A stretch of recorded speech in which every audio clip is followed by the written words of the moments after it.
the Why We See Movies podcast. I'm your host, Ron.Moana. Joining me, as always, we've got Paul. Hello. And Darren. Hello. And Ivan. What's up? Today we're going to be talking about the Marvel Netflix shows, including the new series Iron Fist. Later on, we'll do our Rant and Rave segment. But first, let's take a look at what's going on inside the entertainment world with... You on the mark!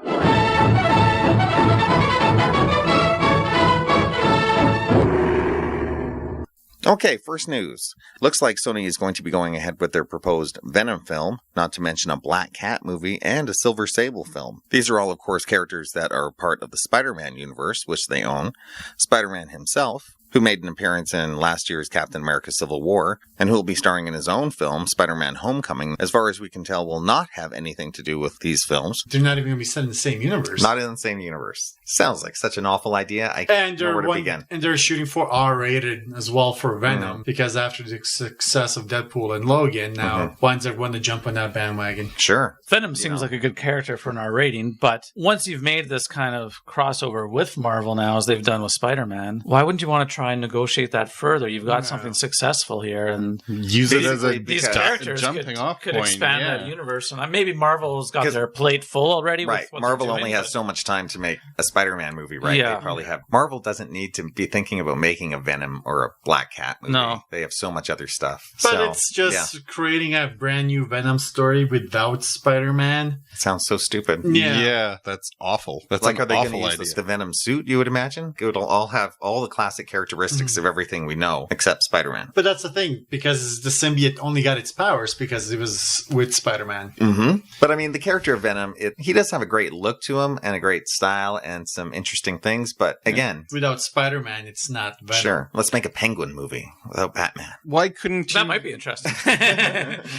Yeah, but the Penguin, he can just be like a crime movie, right? Whereas Venom became Venom because it was with Spider-Man first. It's like doing the Iron Man suit movie without Tony Stark. Yeah. How's that? Like that. Doing a Bizarro movie without any nods to Superman. It doesn't make any sense. If you don't want Spider-Man to actually appear in your movie, you could still mention his existence or have some kind of nods. And even that seems like a huge stretch. Yeah, I don't know the deal that they made with Marvel with the exclusivity. Thank you. Of the character. I'm sure that they can mention Spider-Man. Well, I thought they were sharing Spider-Man. They still, Spider-Man to as far some as I know, capacity. own the film rights to Spider-Man. So they still own the character, but I think the deal that they made with Marvel is that Marvel will, from now on, have creative control over the character, and Sony will distribute the film. No, so they couldn't even have Spider-Man appear for like 4 minutes in their Venom movie or whatever. If they can, they haven't mentioned that. And you would think that if they could even have Spider-Man as a peripheral character, they would at least... Because it's tough, because then Sony goes off, does their own thing. Now their entire universe is affecting the Marvel one because they already established that Spider-Man is in the same universe. I can understand Sony's point of view. You know, they don't really own many franchises. It just seems like if you're using characters from the Spider-Man universe and you can't use Spider-Man, then what's the point? Spider-Verse without Spider-Man. Like, right, just do a straight-up horror movie or something. Maybe, but then once again, once those trailers come out and they're using the name Venom, but it has absolutely nothing to do with that character. Good luck getting the comic book crowd. I guess it depends what origin for Venom you want to go with, because there's the one that most people know, but there's also the Ultimate Spider-Man one, where Venom was actually a creation in a lab by Peter Parker's father and Eddie Brock's father, and it was supposed to be a symbiote. Well, it was still a symbiote that was supposed to encapsulate your body and heal you when you were going through cancer treatment, so it wasn't directly related to Spider-Man. From what I remember, it's been a while since I've read that comic, so maybe that's the avenue they're gonna go. Now, how they can explain similar traits to Spider-Man as far as the look, as far as similar powers, who knows? I think at some point it still bonded with Spider-Man. It did, but its genesis wasn't directly related to but in the other one, it was a symbiote from another planet that crashed down. And some people were saying that maybe they should have made the new movie Life almost like a prequel to that, right? That's getting really desperate. Yeah. But if you're building a Spider-Man universe without Spider-Man, you're setting yourself up for failure. Maybe they'll just have a poster with his face saying, "Wish you were here." Yeah, I agree. It seems like a dumb move overall. In more comic book news, it looks like Michael Shannon is the front runner to play Cable in Deadpool 2. I love Michael Shannon. I think, he is he's amazing. I heard quite a few names kind of floating around. I mean, one point they did that picture with Pierce Brosnan too, right? Yeah, and to me that doesn't work. Or the Brad Pitt, which apparently there's fan art of Pitt done up as Cable too. I think of all the names I've heard, this is the one I like the best. Yeah, and the character of Cable being, you want to explain him? Okay, quick overview. So personal, Keep it really short. personal traits. What would you look for in a Cable actor? Well, he has to be a battle-worn, a good leader. That character where he's dedicated or does his job, but he's also, when you see him in private, he's just really worn out. He's got some demons. Broken.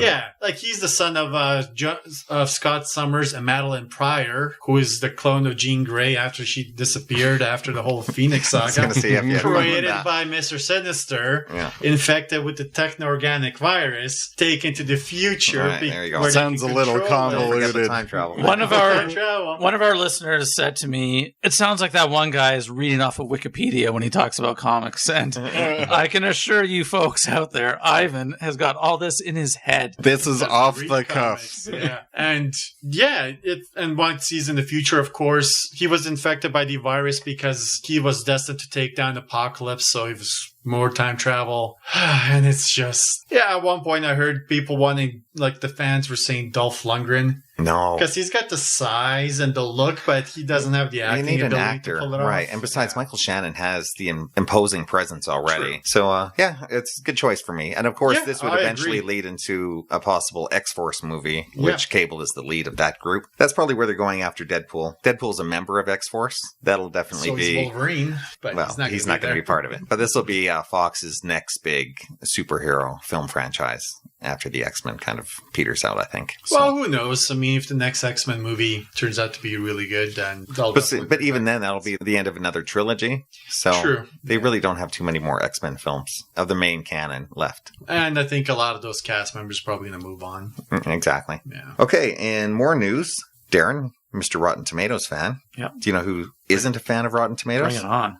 I've heard very recently. Brett Ratner. Brett Ratner, of all people, said Rotten Tomatoes is ruining the movies. Well, there's a reason for it, because he's just rarely up there. You can almost just smile when you hear his name attached to Rotten Tomatoes. But much like all the DC fans were railing against Rotten Tomatoes when all their movies were getting awful reviews. It's just a site that brings all the reviews together. But in a sense, he does have a point. He's saying real film criticism is dying because people are just going by the aggregate, punching up Rotten Tomatoes, and it's got a high score, must be good. If it's got a low score, must be bad. Instead of searching out individual critics, finding their voice, finding a voice that connects with you and letting them guide you as opposed to whatever's posted on Rotten Tomatoes for a film. Rotten Tomatoes still brings those critics on there. But what he's saying is he doesn't think people are searching out individual critics. They're just punching it up, seeing the number, and that's really their one stop for a reviewing process. Mm-hmm. Which is actually kind of one thing that Darren touched on the last podcast when he was talking about Get Out's rating and saying, sure, it's worth seeing, but maybe not worth the numbers it's getting on that. And I've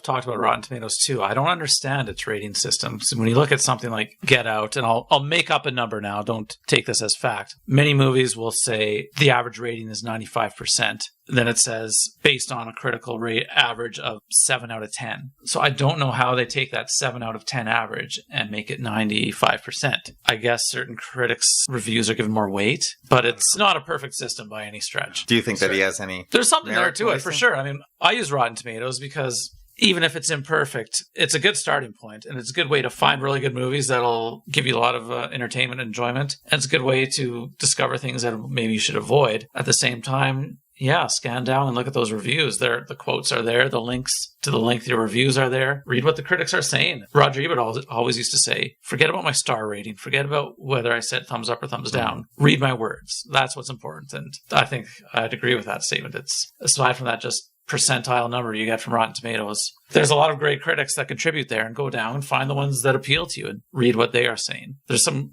big reviewers like Henry Travers at Rolling Stone, who's been doing it for decades. Peter Travers, yes, right. Henry. Who's Henry Travers? I got the name from somewhere. I think it's a character in a movie. It is a character, isn't it? Yeah, Peter Travers from Rolling Stone. I think it's kind of a boob. I don't think he's a very good critic, and he doesn't speak to me at all. I think Rotten Tomatoes is good for also maybe giving you realistic expectations on a movie that you're planning on seeing anyways. Like a movie that you hold out a lot of hope for, and suddenly it's getting panned a little bit. Maybe it brings you down to Suicide Squad. Well, and exactly like a movie like that, where you go in and maybe you enjoy the movie a little bit more than you would have when you were thinking it was going to be this Oscar-nominated masterpiece, and it turned out to be just a movie.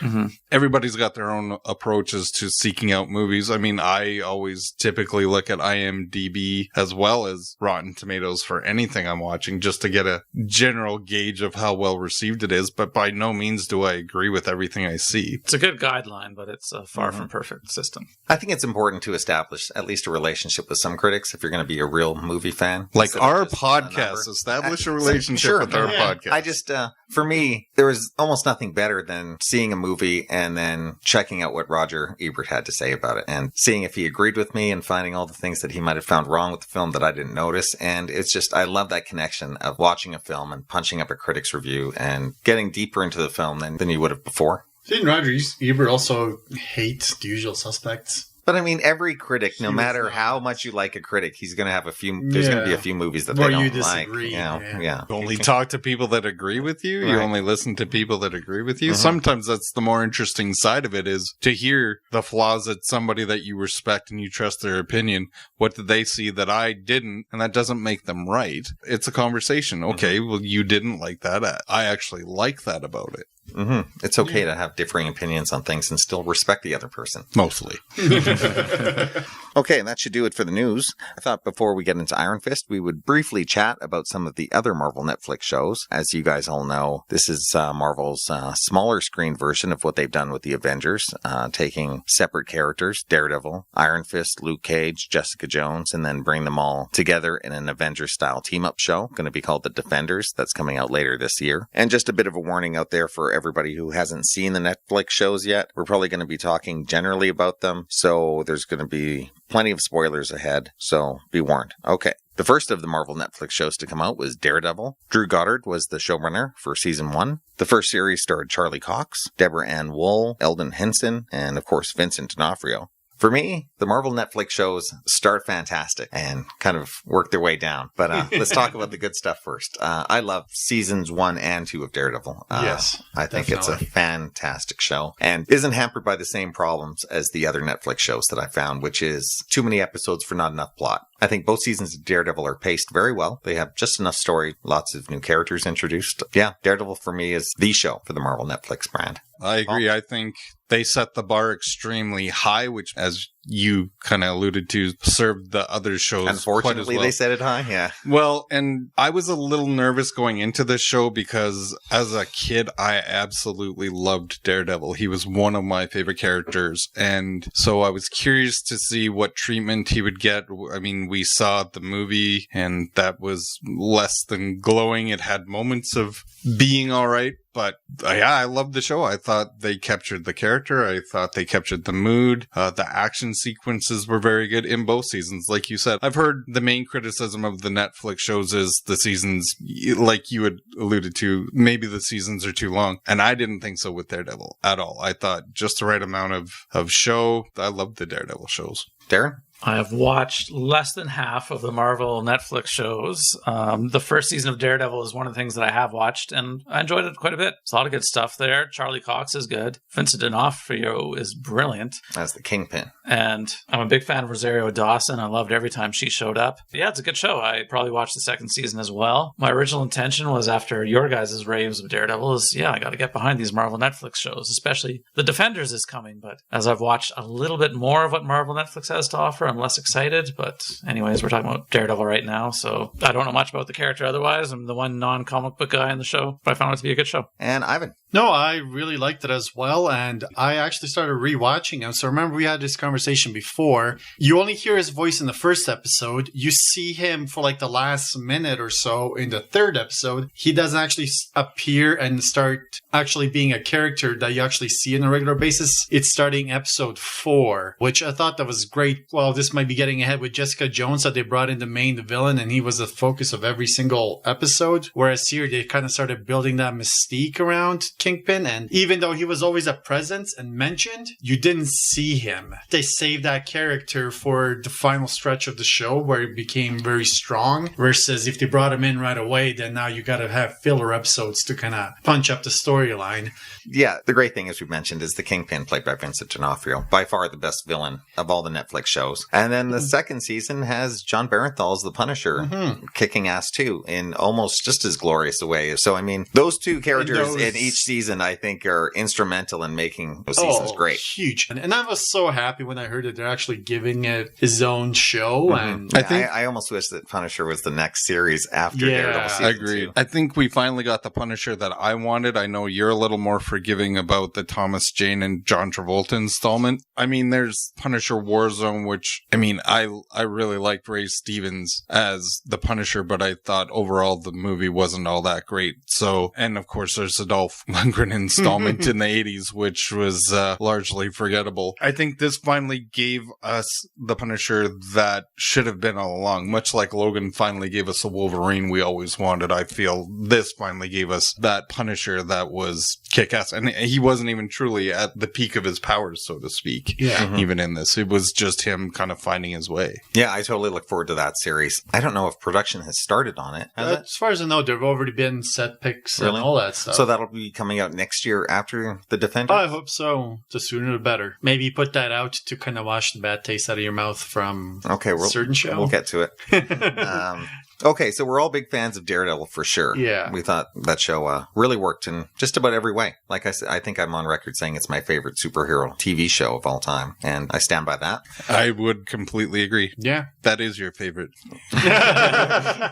Awesome. Okay, the next series was Jessica Jones, starring Kristen Ritter. The showrunner was Melissa Rosenberg, and it starred David Tennant as the Purple Man, as you mentioned. I think it's a step down from Daredevil. I didn't like it as much as either season of that, but I did like it more than stuff that's coming. So, yeah, I thought Kristen Ritter's great as Jessica Jones. I think she's a very interesting character, off the fringe of kind of the superhero spectrum, that's for sure. She's playing, it's much more of a victim. Yeah. I mean, it's understandable why she's the way she is. Yeah, her backstory is very dark. Yeah. And quite serious, and much more so than anything else we've seen out of all the Netflix shows. It definitely has a little more of a darker, cerebral tone than Daredevil for sure. And I will say that's one of the strongest things about the Netflix shows, is each character and show definitely has its own feel and its own vibe, because if it was just cookie cutter, everything was the same, it would get tiresome quick. I enjoyed it. I would agree with both of you, not as strong as Daredevil. I wouldn't say overstayed its welcome, but if you're following along the plot and paying attention, there's multiple opportunities where you could kind of figure out ways to trim the fat.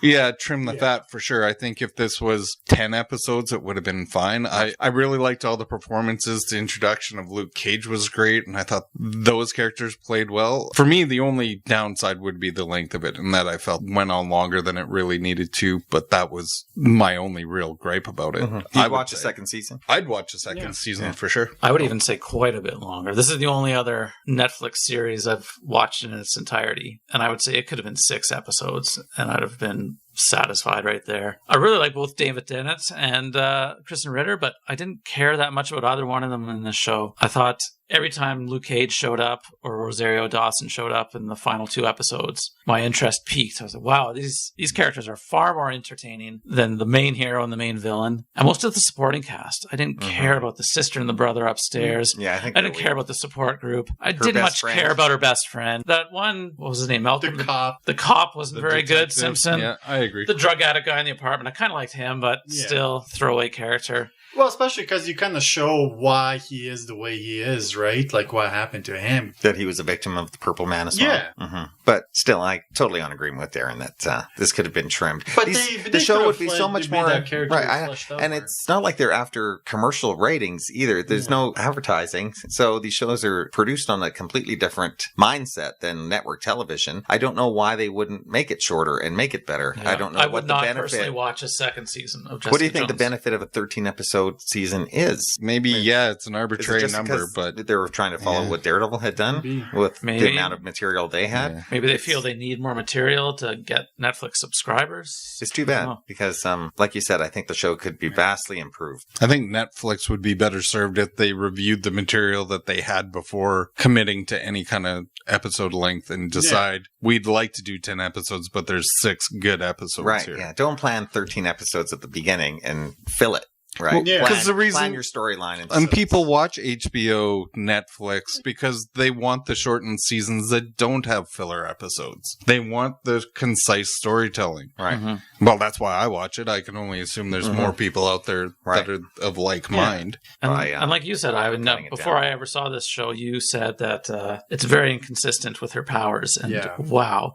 She pulls doors off hinges. She breaks padlocks with her bare hands. She stops moving cars, I think, in the first episode. And then when a couple of characters are about to stab each other with scissors, she goes up to the door, and she's cranking it. You could smash through that plate glass. You could pull that door off with your bare hands. What are you doing? Like the one episode, she can barely jump up on like a second story, but then later on, another time she jumps hundreds of feet in the air. And where would she go? Yeah, she picks up the guy and jumps across the city. Yeah. And I definitely thought that in this show about a superhero with superpowers, the best fight scene in the entire show centered around her friend fighting that cop. Yeah. That was the best fight scene, in my opinion, in the entire show. The special effects and the fight choreography in the show are very weak. Yeah. I don't even know if you can call it fight choreography. No, exactly. Coming off of Daredevil, where it's some of the best fight choreography I've ever seen.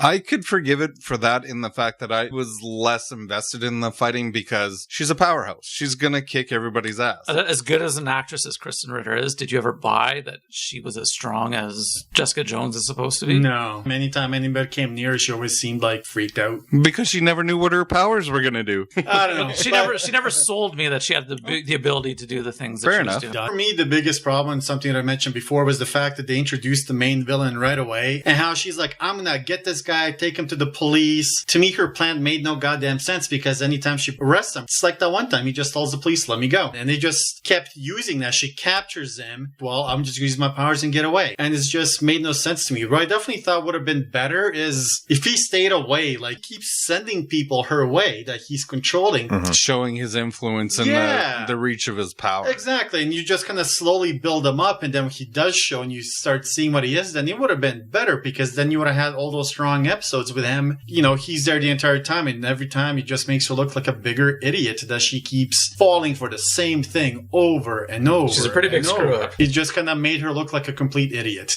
Okay, Ivan didn't like that part very much. As for the show as a whole, mild recommendations for Jessica Jones? Not for me, if you care about the opinion of a non-comic book fan. I know people that like this better than Daredevil, which kind of flabbergasts me. Well, me too. If you're a big Marvel fan and really invested in the Netflix shows and interested in seeing the Defenders later, I would say watch it for that. Yeah. To see who the character is. Binge watch it, you can get it done. Sure. Unfortunately, we're still going to be moving in the wrong direction here. With the third series, Luke Cage, starring Mike Coulter, the showrunner is Cheo Hodari Coker. I really enjoyed the first half of this series. I thought it started off really well. It had a great feel and vibe to it. I think we all know about halfway through the series, this kind of goes off the rails and makes an abrupt switch with a major character. And I think when that happens, to me, the whole show kind of goes downhill from there. The last 6 episodes were a slog to get through. Definitely. If you inverted the story as far as adversaries go, I think that would have been a lot more effective. I think they lose one of the strongest parts of the story halfway through, for sure. I agree. Great start. I enjoyed it enough that I would watch a second season. But yeah, it definitely wasn't without its problems. And much like Jessica Jones, if they had shortened the season, it would have been a lot better. But strong use of music, and the city itself serves as a character, which is really neat to see. And yeah, they really capture Harlem well. Right. Better than Hell's Kitchen and Daredevil, I think. Yeah. It's really has a distinct feel to it. Yeah, Ivan, what did you think of Luke Cage? I liked it. I liked it better than Jessica Jones, I would say. I do agree with you. What to say if they flipped the major villains around, it would have been better. And or just stuck with one? Yeah. Or even just I can tell you, if Netflix was doing the show now with Mahershala Ali, they wouldn't be getting rid of that character halfway through the show. Yeah. Oh, and he did an amazing job. I also thought that Alfie Woodward's character, like, she was made to kind of be this kind of badass, but I kind of felt that she's just kept stumbling ass backwards into everything. She seemed drunk a lot of the time. Yeah. Like, her performance was not very good at all. Again, it's a lot of characters acting stupidly to advance the plot. True. Cottonmouth was amazing. Everything with him was really well done. The whole, what was the other guy's name? Diamondback. They really could have shortened that down. I think if you just waited till next season because they didn't do anything effective with that character. All it is a proof of power. It's just a slugfest at that point. Yeah. Like, if you want to prove how tough Luke Cage is, prove that early on in the series and kind of get a sense of his power level, of how invulnerable he really is, and then you can explore aspects of that later on, and then you're going against somebody that is fighting you on a level that isn't physical because he can't, and that's a hell of a lot more interesting. But I do like the flashback episodes. The prison ones, I thought those were really well done. Even the little nod to Luke Cage, like his original character creation from like the 70s. The original. Yeah. When he's like looking at himself, it's like, you look like a damn fool. Hell no. Yeah, I wish they would have done the origin properly. I think he has such an interesting origin story. Yeah. It would have played better if they just fleshed it out. That's the thing. If they did, some of those other episodes, cut out the Diamondback stuff, and then you could have spent more time on the backstory. And he had a good cast. I did find the detective, was it Mercedes? Misty Knight? Oh, Misty Knight, yeah. I thought that she was good, but then it was also just so uneven. They made her stupid when he needed to drive the plot, so she's always kind of bouncing around. Yeah, I know exactly what you mean. You can't have a character acting so smart and so dumb in the same episode. And, again, it's stretching the plot. Yeah, that's all it is. Exactly. There's nothing wrong with the cast of these shows for the most part. It's all just the writing. All on the writing. Yeah. And stretching it out. Like Daredevil, I never felt like they were stretching it out. Yeah, at least from Daredevil, because I know the characters so well. I know exactly the stories that they were borrowing from, like all that Frank Miller material from the 80s and stuff. So there's so much to draw on. And of course, that show isn't thin because there's so much material that they're going after. I have no idea the material that they went after with Luke Cage. They had, since the 70s, right? That's what I mean. I have a lot of old Luke Cage comic books, and they don't use any of it. Like, you can't tell me out of, the 40, 50-year history of the character, you can't find a story arc that you can put into a TV show? I'm not chomping on the bit for season 2 of Luke Cage, but I will check it out based on Mike Coulter's performance. I think he's an awesome Luke Cage. And, I agree. He has hopefully better material ahead of him. So that's it for Luke Cage. That's 3 shows down, and here we are, the 4th show. Getting fisted. Getting fisted with Iron Fist.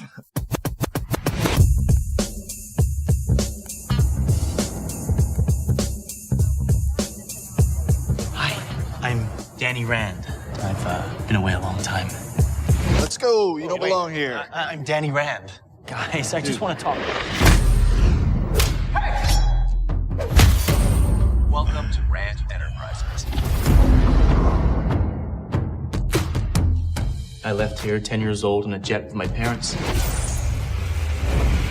I became the lone survivor. Danny Rand, back from the dead. Why's he waited this long to show up? How the hell did he learn martial arts? Where'd you train? Kunlun. Rand is my company. This city is no place for Danny Rand. We put in practice and discipline, no giving up, no giving in. Danny, what happened to you? Why are you really back here? I've been training my whole life for this. I am the Iron Fist.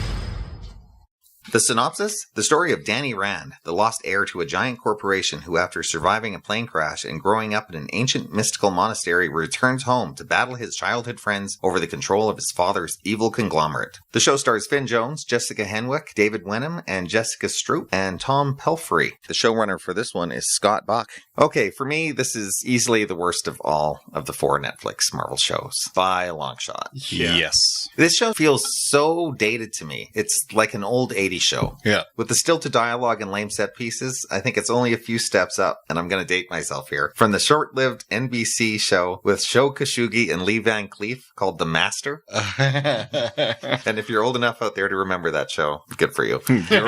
You're welcome. I mean, that's what it was reminding me of, this show that I saw as a child. That kind of bad 80s style writing. I think I heard a reviewer say it's reminded him of a Stephen J. Cannell show, like the guy who did the A-Team, shows like that. Yeah. Very much so. It's There was rumors of them having problems with the show early on. I just thought, eventually it's the 4th show. They have lots of time. They can get it right. Wow. Yeah. Darren, you saw the first episode. What did you think of it? It was bloody awful. The reason why I've been watching what I have watched so far of the Netflix shows, because I thought the idea of the Defenders is pretty cool. I want to see that, and to see it done well would be great. I'm starting to realize now that what in my head I'm visualizing is something akin to the Avengers, but if what I'm getting is something akin to Jessica Jones or Iron Fist, I don't really care about the Defenders then. It doesn't even sound like a fun team. I've got 2 martial artists, 2 people who are really strong, and then I guess the Punisher? Is that who it's... No, Punisher's not on. He's not in the Defenders? So you don't even have him to add color to the quartet? Daredevil would never accept the Punisher on the team because Punisher just kills people. Okay, then I'm even less interested in the Defenders now. Just based on the first episode, the special effects aren't very good. The fight choreography wasn't very good. Well, the fight choreography is pretty lame for a show like this, which it should be It should awesome. hinge on that. Right.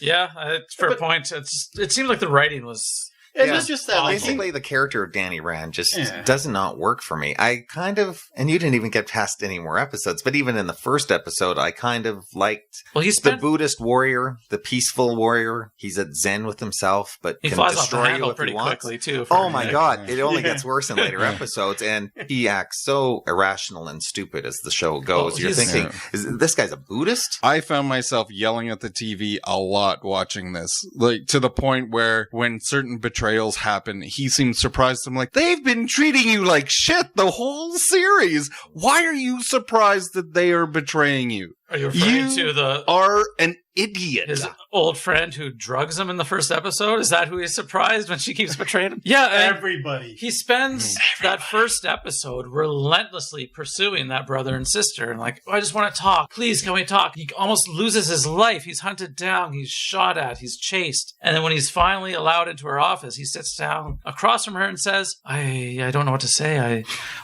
I don't really have any questions or anything ready to say to you. What? Give me a fucking break. The writing was awful. One of those idiot plot syndromes where if the characters just spoke to each other, all of the dilemmas would be completely resolved, right? Yeah. How hard would it be for him to pick a childhood memory that only him and her would know about? Yeah. And say, oh my God, Danny, it must be haven't you seen a movie before, Danny? It's like 4 episodes, Darren, before she turns.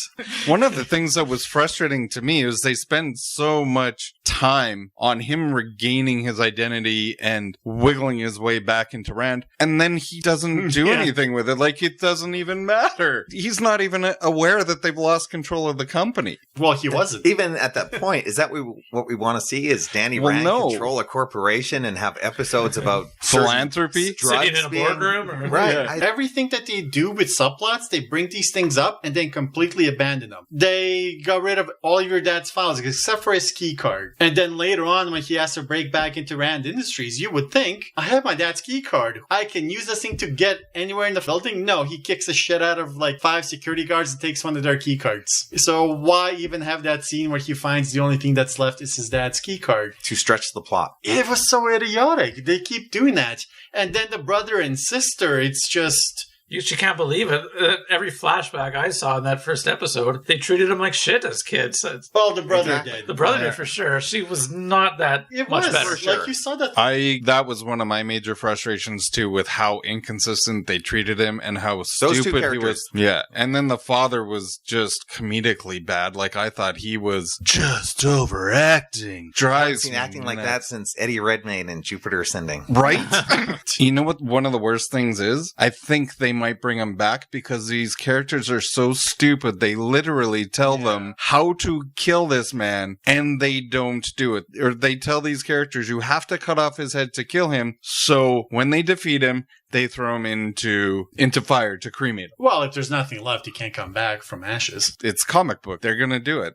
And the thing that drove me nuts the most, no flashbacks to his training. None. All he keeps talking about is Kunlun and all the training. Like, that actually would have been interesting, showing him and his friend. More interesting than boardroom politics. Yeah. They could have shown him and his friend, what was the guy's name? Davos. Davos, that become Silver Serpent. Right. Show them growing up together. Show them being friends. Show Davos start being jealous. Like, they didn't show any of Kunlun. They should have had an entire episode that took place there. Yeah. You could have easily spent like 3-4 episodes on that. And you think about what they did spend time on. Oh. It's just so ridiculous. And here's the question for you. Luke Cage and Iron Fist are supposed to be best of friends. Can you imagine the Luke Cage we know wanting to spend any time at all with this whiny little spid rat? Hope the Defenders is going to be good, but it seems like the more and more characters that we get through these Netflix shows, the more boring and dull they become. But Rosario Dawson's going to be be there. And she's been my favorite thing in just about all these shows so far. Yeah, but... I keep thinking of Rosario getting these scripts, and each script is getting incrementally worse, and she's like, where am I going with this character? But she's probably the best actor who's been involved in any of these shows so far, in my opinion. Like, she was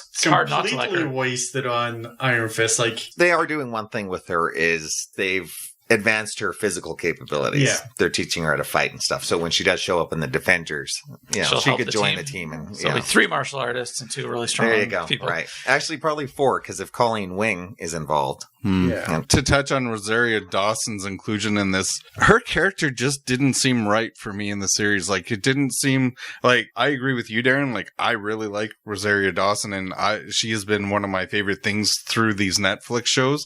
And her character in Iron Fist reminded me of the times when I was a kid and I was reading a comic book where one of my favorite characters would guest star in somebody else's comic book. Like, it might be Spider-Man is in a Daredevil comic or something. And they had an idea of what the character was, but they didn't really know how to use them, or you just knew the character wasn't quite right. I got that feeling a lot watching Iron Fist, that Claire just was not right most of the time. Like, likable enough, but some kind of odd moments here and there too, I felt. I agree with something you said earlier, Ron, about the thing I wanted to see, where early on when Danny Rand's trying to break into the office and he kind of uses his martial arts skill, and I use that word very loosely because he's an awful fighter for being training for 15 years.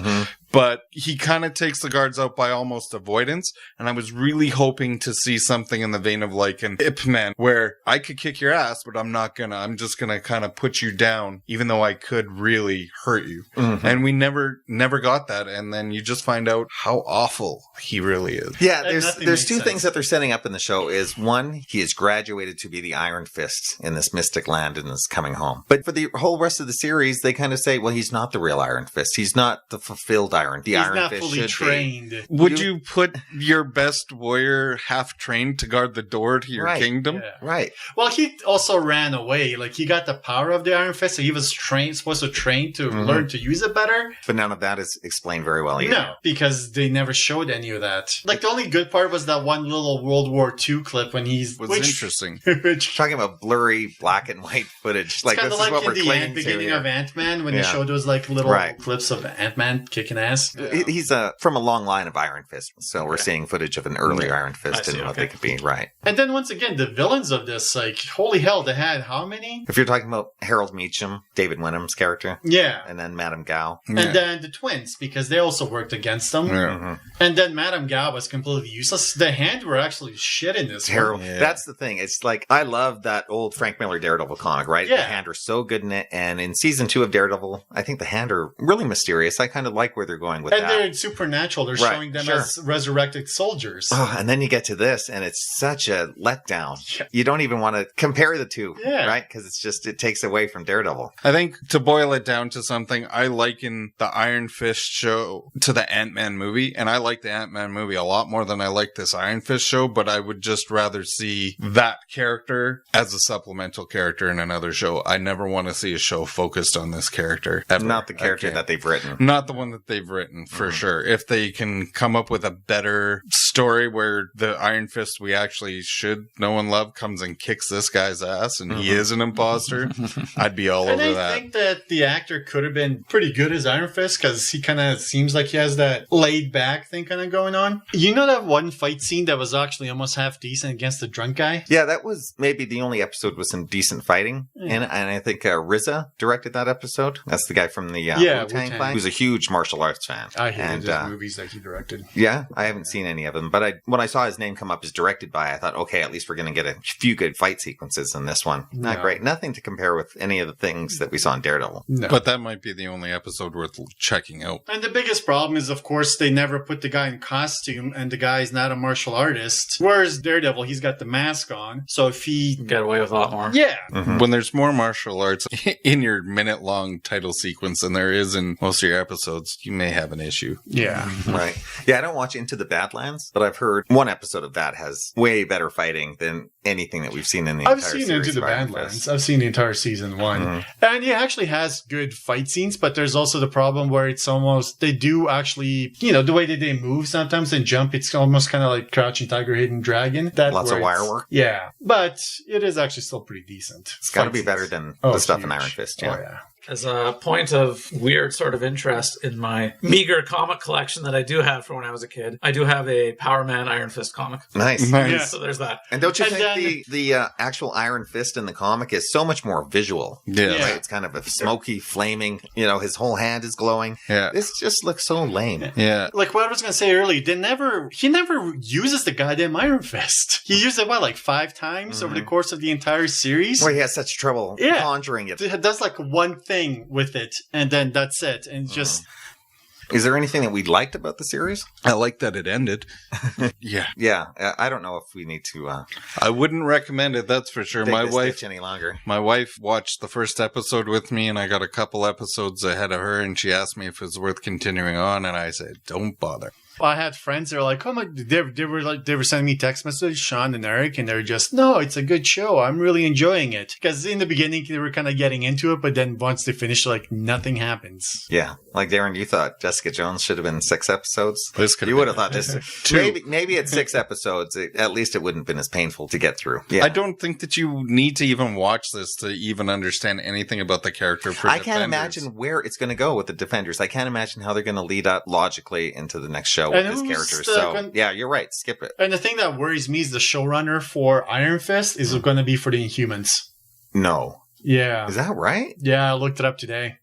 Uh-oh. Yeah. Maybe I'm not going to pay to see that in IMAX. Because the guy that did it, he actually started off well with 6 Feet Under, I think he was, and stuff like that. No, that was Alan Ball. Yeah, who did 6 Feet Under. But then he also did the crappy seasons of Dexter. And then I looked him up today, and I'm just like, oh. Yeah. Boy, that's not good news. No. I'm still hoping that the Defenders will be good. Let's hope that there is this overreaching story that they have been planning throughout all 4 of these shows that they are eventually leading to. I'm still looking forward to Defenders, but I hope they kind of turn things around because you're right. Everything, it seems it's just moving in the wrong direction. He just needs better writing. That's where it all starts. Yeah. Okay, let's put this one to bed. We've been fisted long enough. Yeah, that should do it with the Iron Fist Netflix shows. Let's move into the Rant and Rave section. I'm going to go first today, as I'm in the process right now of preparing my best of 2016 show. I've been watching a flurry of movies lately, so I thought I'd list off 3 of the films that I've managed to catch up with from last year. The first being Moana, directed by Ron Clements and John Musker. This is the team from Little Mermaid and Aladdin fame, and in my opinion, this one holds up to both of those previous classics. This tells the tale of Moana. She's the chief's daughter of a small Hawaiian island. The people have been landlocked for many years, refusing to venture out past the horizon. And Moana is the feisty young heroine. And she's determined to travel across the sea. And she meets a demigod, Maui, played by Dwayne Johnson. And together they try to fulfill a prophecy to save her people. This is the best Disney animated movie I've seen since the mid-90s.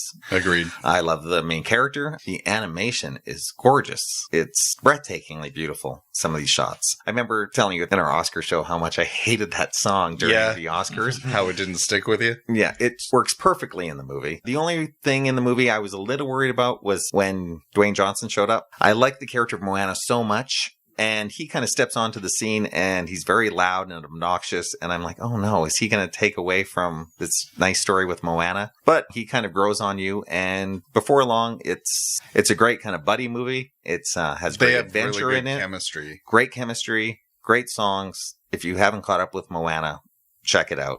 Easily the best animated movie I saw last year. And for me, this is a real step up from Disney over Tangled, Frozen. Inside At least anything Out, involving some of their heroines. Right. This is top notch. I totally agree. I thought it was a bit of robbery that this didn't win Best Animated Feature, for sure. I liked it a lot more than Zootopia. I agree. Personally. Okay. My next one is the movie Jackie, directed by Pablo Larraín. This stars Natalie Portman, Peter Skarsgård, Greta Gerwig, and in a small role, the late John Hurt.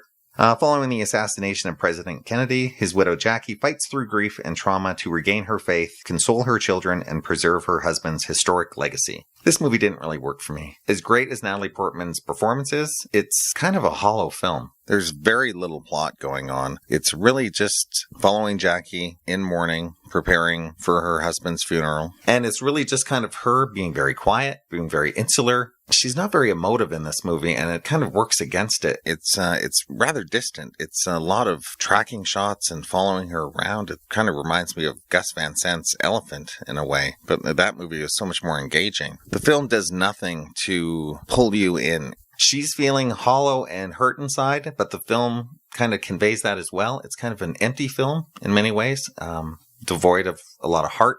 Besides her performance, I can't really think of a reason to see it. It looks good. I know you mentioned that the score was something that you were interested in, Darren. Yeah, I've heard a lot of good stuff. I found the score really kind of annoying in this movie. So I would say if you're kind of obsessed with the Kennedys, like I am a little bit, or you just want to see like a tour de force performance, I would check it out. But other than a portrait of an examination of grief, I'm not really quite sure what this film is about. Yeah, it left me a little bit cold. Yeah. Okay, next movie is Nocturnal Animals. This is directed by John Ford. Directed by John Ford. It's amazing. Wouldn't that be something? Directed by Tom Ford. Stars Jake Gyllenhaal, Amy Adams, and Michael Shannon. Synopsis: a wealthy art gallery owner is haunted after her ex-husband sends her his new novel, a violent thriller she interprets as a symbolic revenge tale. Yeah, I like this movie quite a bit. It's not great, but it's well worth a watch. It's pretty intriguing. Again, it's a gorgeously shot film. I don't know if you've seen his previous film, A Single Man. Yeah.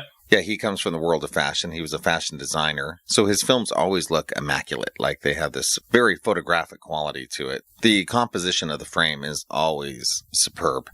As far as the plot goes, basically this is one of those kind of movies within a movie. It begins with Amy Adams receiving the first copy of a new novel written by her ex-husband. She starts reading the novel. It's very violent. There's probably more screen time devoted to what's happening inside the novel than, in the real world. It's about a family who get hijacked on the road and something horrible happens to them. And it's very much how the husband reacts to the situation and what kind of a man he is. Is he strong enough? And of course, when it re-enters the real world, we're getting parallels of what their marriage might have been, and that he might have been a rather timid, weak man, and maybe she left him for those reasons. Maybe that's why he's become so bitter, and she's shocked by the level of brutality in the book. She finds it quite shocking to the man that she knew before. Jake Gyllenhaal plays her ex-husband inside the novel and out. He's really good in it in this movie. As usual, Jake Gyllenhaal's always been delivering stand-up performances lately. If you haven't seen Nightcrawler, check that out. They do this really funny thing in the movie where Amy Adams, I guess her parallel character in the novel, is played by Isla Fisher, who looks exactly like Amy Adams. Those two actresses are always getting mixed up as each other, so I thought that was kind of funny. Michael Shannon, who exists only inside the novel, is fantastic in it. He was nominated for Best Supporting Actor. Yeah, it's a really good film. It keeps you guessing, keeps you on your toes. It's never reaches greatness, but never boring, that's for sure. So yeah, for sure, if you like those kind of creepy, psychological, suspense type thrillers, this is one of the better ones I've seen lately. I should warn you that the opening title sequence might be slightly off-putting to some people out there. It's about 3 or 4 minutes of very, very obese women dancing naked provocatively.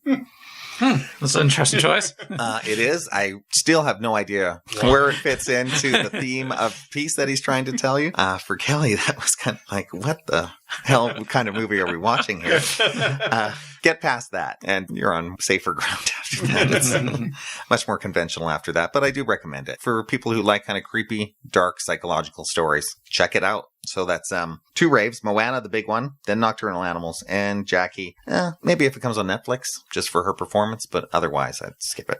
Okay, that's all I've got this week. Paul, would you like to go? Sure. I have 2 things that I will rave about. One I caught up with not too long ago on Ron's suggestion, 3 Days of the Condor, 1975 film by Sidney Pollack. Robert Redford plays a CIA research assistant, and basically there's an attack on his office while he's out getting lunch, and it's basically a survival movie, a man on the run movie. Ron suggested it to me because it had a huge influence on the Russo brothers when they were doing Winter Soldier, and you can really see how that plays into it. Very entertaining. Watching it, you can tell it's very much a 70s movie. The soundtrack is very 70s. It doesn't hurt the movie at all. It just makes you very aware of the time period that it's in. I'd say the only thing that didn't really work for me was kind of what seemed like a forced love interest angle with Faye Dunaway. Can't believe I forgot Faye Dunaway. Sorry. Almost like you forget Moonlight. But basically, he kind of loosely say befriends her, and then a love angle develops, which I think they could have got her on his side in a different manner. But again, doesn't really take away from the film at all. Very entertaining, very good movie. Definitely worth checking out. I think they tossed it in just because he was good-looking Robert Redford of the 70s, and how could you not fall in love with him on first sight? He definitely has charisma. There's no doubt about it. You get a sense of that in this movie. If all you've seen are recent Robert Redford movies where he's maybe looks a little bit more withered, you can see exactly why this may have happened. He was a handsome damn man, that's for sure. Even for a ginger. Yeah, it's a great paranoia kind of thriller. A man with his government working against him. One of the best political suspense thrillers, I would say, of the 70s for sure. And Max von Sydow was really good in it too. Right. And yeah, he's very, very good and provides an interesting foil for him for sure. And it has kind of an interesting underlying political subplot, involving Middle Eastern oil, which was, of course, a big thing in the late 70s, right? With the gas crisis and everything going on, that kind of plays a small part. 70s thrillers were frequently a little bit smarter than a lot of thrillers we got today. And you can't go wrong with the pairing of Robert Redford and Sidney Pollack. One of the great director-actor relationships in movie history, for sure. It's a good flick. I recommend it as well. There you go. And then my second one, funny enough, you were talking about the zombie movies that you would recommend last podcast. I recently watched a zombie movie that I would also recommend. It's called The Girl with All the Gifts. It was released last year. The story is about the survival of this group of people. It's a dystopian future where fungal virus has taken over the globe and it's affecting people and basically puts them in a zombie-like state. And there's a group of children that are affected and you don't really know why. The movie opens and people are very fearful of these children that are shackled to desks. And there's one very likable person, the main character, the main girl with all the gifts. Her name is Melanie. A great performance by the actress Senia Nanua, I believe. She puts in a great performance. Glenn Close is in this. She plays a scientist that's basically trying to create a cure of this fungal virus that's affecting people. This movie is more cerebral. The action serves a purpose. When a quote-unquote zombie attack happens, it's quick, it's brutal. It's not like one of those stupid zombie movies where, you've got these slow meandering cattle zombie that sneak up on people like you see in The Walking Dead on a weekly basis. It's just a very entertaining, well-done movie. I highly recommend it, even for those that might be a little tired of the zombie genre, which I can understand. But it's getting a lot of accolades, and I completely understand why. It's directed by Colm McCarthy. He's mostly noted for his TV work. He's done a lot of Peaky Blinders episodes. He directed one Sherlock episode, the wedding episode in season 3. Oh, that was a great episode. Which, was a great episode. So, definitely worth checking out. And where did you come across this? There was a showing on one of our smaller screen cinemas in the city, so I went and checked it out there. Well, you guys have both recommended recent zombie movies to me, and I guess I'm going to have to check them both out. Is it more action-oriented still, or? There's a couple really good action sequences. Like I said, it escalates really quickly, and you can see how humanity is literally fighting for their survival and the measures they have to take to ensure their survival. So, takes a couple interesting turns. Glenn Close is really good in it. It kind of surprised me to see her in a zombie movie, so to speak. So, definitely not your standard fare. It's based on a book that's highly acclaimed as well. I will check that one out. 3 Days of the Condor and The Girl with All the Gifts. Okay, Darren, what do you got? In my recent renewed interest in Twin Peaks, having been anticipating the new third season, and I've been rewatching the original 2 seasons, I also just watched Wild at Heart, David Lynch's 1990 film, if I'm remembering correctly, which won the Palme d'Or at the Cannes Film Festival. And it's always been one of my favorite films of the era. It was a lot of fun watching it again. It's been probably about 10 years or more since the last time I watched it.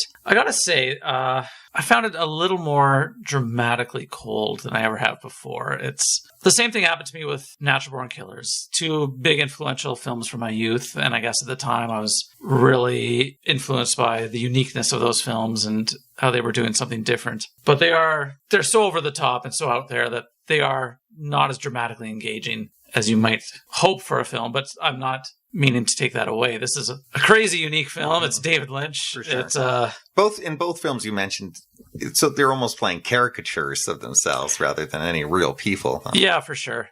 For sure. What's Nicolas Cage's name in Wild at Heart? He's a great name, Sailor Ripley. Right. Sailor Ripley. and his snakeskin jacket. And the snakeskin jacket. You'll never forget that snakeskin jacket. Nicolas Cage at his cagiest. Nicolas Cage is fantastic in this film. Laura Dern this is the first movie I think I saw Laura Dern in, and I just assumed this is how she is. And well, as a kid, you learn what actors are when you see them in another role. And wow, what a character she created in this film. It's a little like more the blind girl in Mask. Yeah. Whoa.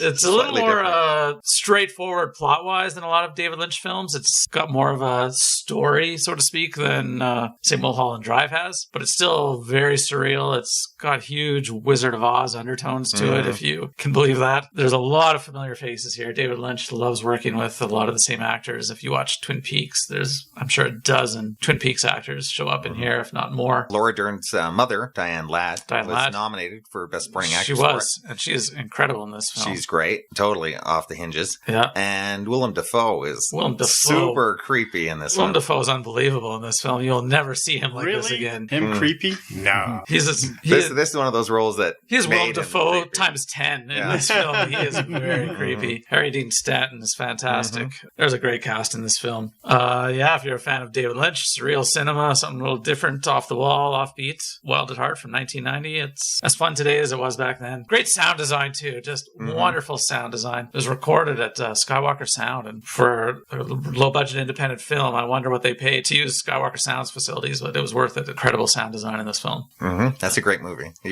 I'm going to watch it again. Highly recommend it. Yeah. For my second film, I want to talk about, we've mentioned Michael Shannon a couple times in this podcast and the last one. And so I thought, what the hell? I recently saw Elvis and Nixon. And it's about, I heard of this one. Yeah, Elvis's historic, if you want to call it historic, meeting with Richard Nixon in the 1970s, where Elvis insisted on going to see Nixon. And he thought he really had some ideas and he'd be able to help. He was doing a service to his country by going to talk to Richard Nixon. And I don't think we really know what went on when they talked in the Oval Office and what they talked about. And we've just seen that one picture. Yeah, exactly. And there were stories that Elvis was on a bunch of pills as well during that. He may have been. It's that era. Who's playing who here? So Michael Shannon is Elvis Presley, which seems a little weird, but he is I would have wonderful. pegged him for Nixon. He's absolutely wonderful. Yeah, but as an older Elvis, though.